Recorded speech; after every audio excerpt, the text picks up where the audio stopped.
Hello everyone, welcome to Kumari's Kids channel. Today's story is going to be about Rapunzel. Once upon a time, there was a magical kingdom ruled by a good queen and a kind king. They were happy until the queen became very sick. The king had heard of a flower with healing powers and sent his guards to dig it up. Unfortunately, the flower belonged to a wicked woman named Mother Gothel. Losing the flower made Mother Gothel furious. So, when the king and queen had a baby, she stole the child away. Mother Gothel hid the girl, Rapunzel, in a secret tower for almost 18 years. It turned out that Rapunzel's hair, which was magnificently long, had the same healing powers as the flower. Mother Gothel used it to keep herself young and never told the girl she wasn't really her mother. The queen and the king never forgot their lost princess each year on her birthday. They sent lanterns floating through the night sky. Rapunzel didn't know that floating lights she saw from her window were lanterns. But her dearest wish was to see the lights up close. Not just from my window, she said. But Mother Gothel wouldn't tell her go. She needed Rapunzel's magic in order to stay young. Instead, she told Rapunzel that the world outside was a scary place to place, too dangerous for her. Trust me, pet, she said. Mother knows best.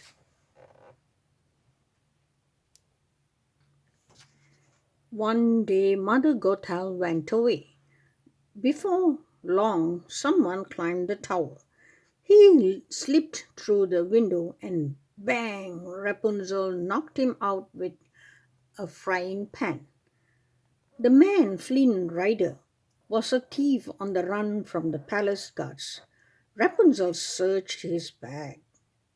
Inside was a stolen crown. She tried it on. Rapunzel knew this was her only chance to see the floating lights. Flynn could be her guide outside the tower. When Flynn woke up, she offered him a deal.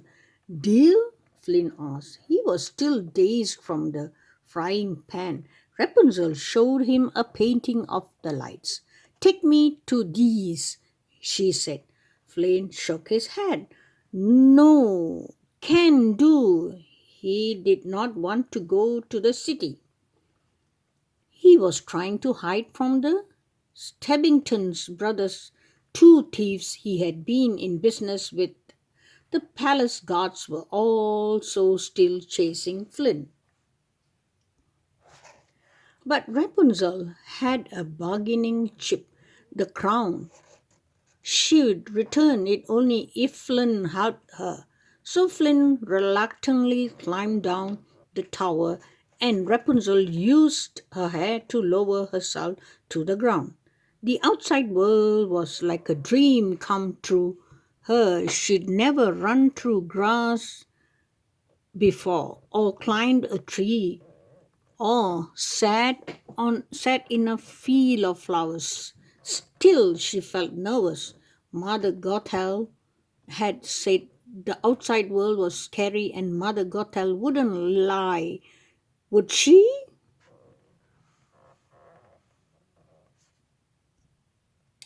Flynn tried to frighten Rapunzel into going home. He told her to the scariest he took her to the scariest place he knew. The Snuggly Duckling. It was a tavern full of thugs. The thugs glared at Rapunzel.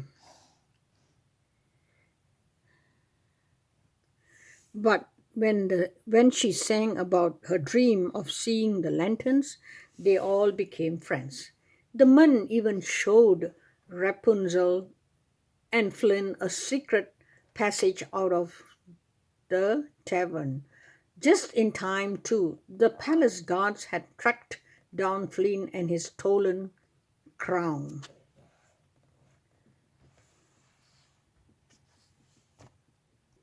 As they were escaping, Flynn heard his hand on a sharp rock. That night, Rapunzel wrapped her hair around it, and his hand was healed. Flynn was amazed, so Rapunzel explained about her magical hair. But once it's cut, she said it loses its power. They sat together by the campfire. Flynn was starting to fall for Rapunzel, and Rapunzel liked Flynn a lot too. But could she trust him?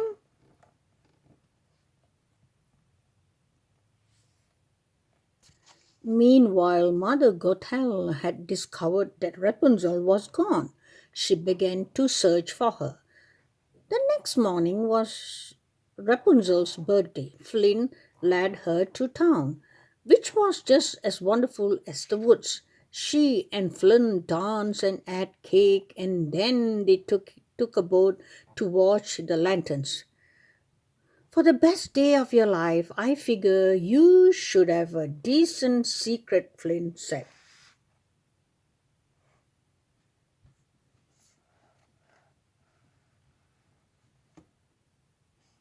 Twilight came, and glowing lanterns filled the sky. Rapunzel was so excited to see the lights that she almost tipped the boat over. I have something for you too, she told Flynn. She handed him the crown. She finally trusted Flynn knew what he had to do.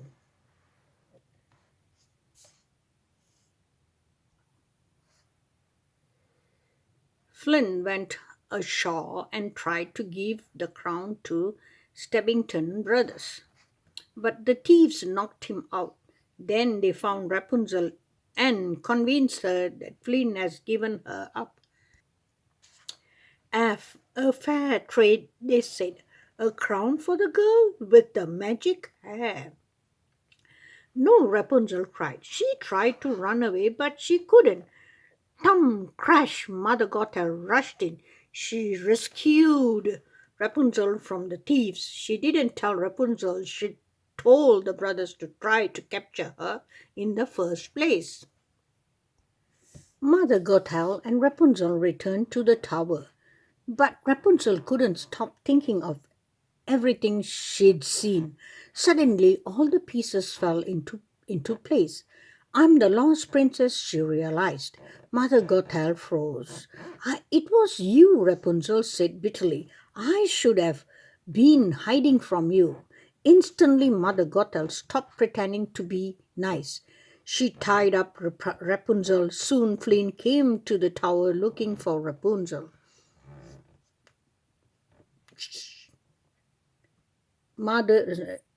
Looking for Rapunzel.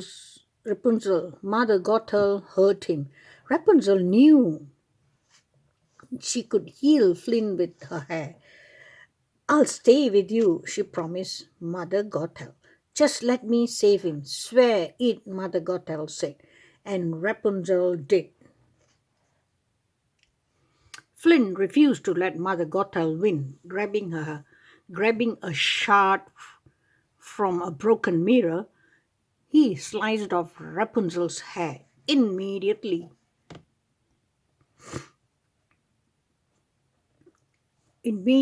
it turned brown. What have you done? Mother Gothel shrieked. As Rapunzel's hair lost its power, Mother Gothel became very, very old. Soon she was gone. Rapunzel held Flynn tight. Without her hair, she couldn't heal him. He slipped away. A single tear fell from her face. It landed on Flynn and began to glow. His eyes opened. The magic in her tear had saved him. Overjoyed, Rapunzel and Flynn soon went to the palace. Rapunzel was welcomed by the king and queen, her real mother and father. They couldn't have been happier to have their daughter back. She wasn't the baby they'd lost anymore, but she was lovely princess.